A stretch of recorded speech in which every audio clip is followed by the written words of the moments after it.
आप कह रहे हैं उद्धव ठाकरे गद्दार हैं, उन्होंने बाला साहब की विचारधारा से कॉम्प्रोमाइज किया। मैं बहुत ही संस्कारी आदमी हूँ, मुझे बाला साहब ठाकरे जी के संस्कार है मुझ पर।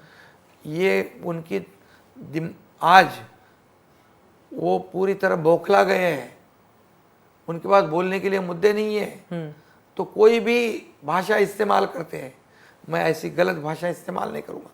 लेकिन लोगों के साथ बेईमानी, लोगों के साथ, महाराष्ट्र की जनता के साथ विश्वासघात करने वाला कौन है? वो कह रहे हैं कि बाला साहब ठाकरे की फोटो आप क्यों इस्तेमाल करते हैं, उनको इस पर सबसे ज्यादा आपत्ति। वो कह रहे हैं कि आप अपने पिता की, अपने दादा की फोटो इस्तेमाल कीजिए। बाला साहब ठाकरे जी क्या उनके पिताजी है? उनकी प्रॉपर्टी हमने नहीं ली है। बाला साहब ठाकरे जी के विचार हमने लिए हैं।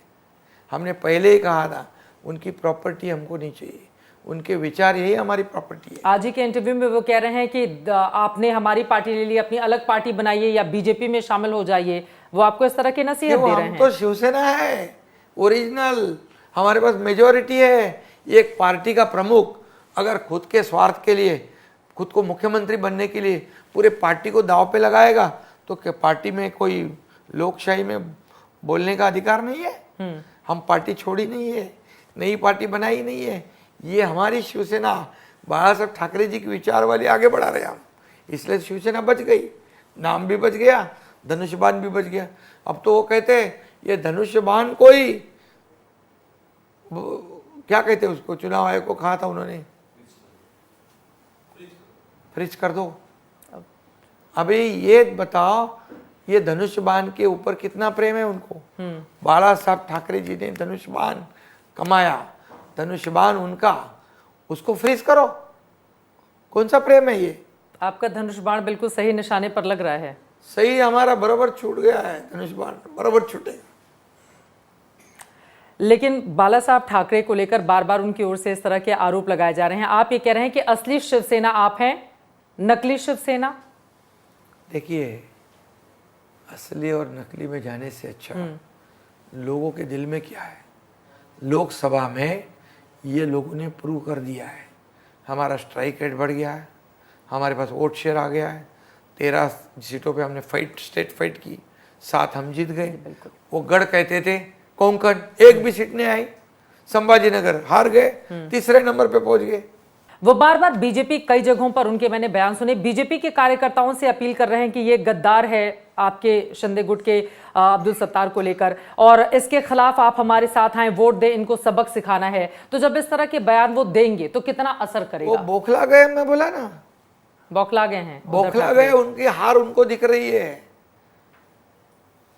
उनको पता है आगे हार, ये हम चुनाव हारने वाले हैं। इसलिए मुझे तो कहा तो जेल में डाल देंगे, 10 दिन रुको। 2-3 दिन पहले बयान कुछ तो किया था उन्होंने, तो हनुमान चालीसा वाली एक बहन को जेल में डाल दिया था, आपके पत्रकार लोगों को 2 को जेल में डाल दिया था, राणे को जेल में डाल दिया। नारायण राणे जी हमारे केंद्रीय मंत्री, उनको तो खाने तक नहीं रुके। कोई गड्ढों पे गाना बनाया, उसको जेल में डाल दिया। कितना आतंक फैलाया। यहाँ हमारे एक उद्योगपति, उनके घर के नीचे बम रख दिया। कौन है आदमी वो? किसका आदमी है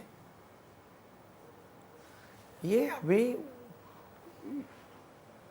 विकास के विरोधी ये लोग हैं। खुद की गलती को महसूस करेंगे कि नहीं? क्या है सबसे ये बड़ी पार्टी जो है ये छोड़ के जा रहे हैं, इसका जिम्मेदार कौन है ये तो सोचेंगे कि नहीं? क्या है सबसे बड़ी गलती उद्धव ठाकरे की? क्या है? बाला साहब ठाकरे जी को विचार छोड़ दिए उन्होंने, सत्ता की लालच में मुख्यमंत्री बनने की आइडियोलॉजी को तो छोड़ दिया।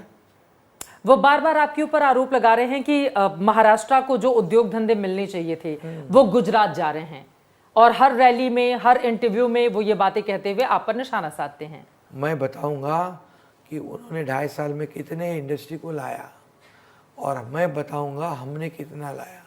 होने तो ओपन चर्चा। आज 5 लाख 7 लाख करोड़ की इन्वेस्टमेंट इस राज्य में, ये इंडस्ट्री फ्रेंडली स्टेट हुआ है। हमारे यहाँ बहुत पोटेंशियल है, इंफ्रास्ट्रक्चर है, स्किल डेवलपमेंट है, अब स्किल मैन पावर है, कनेक्टिविटी है, लोगों को महसूस हो रहा है ये सरकार हमें मदद करेंगी। पहले नहीं था, डरते थे, आने के बाद हमारा क्या, हमें क्या मिलेगा? अभी ऐसा नहीं है, जनता को क्या मिलेगा।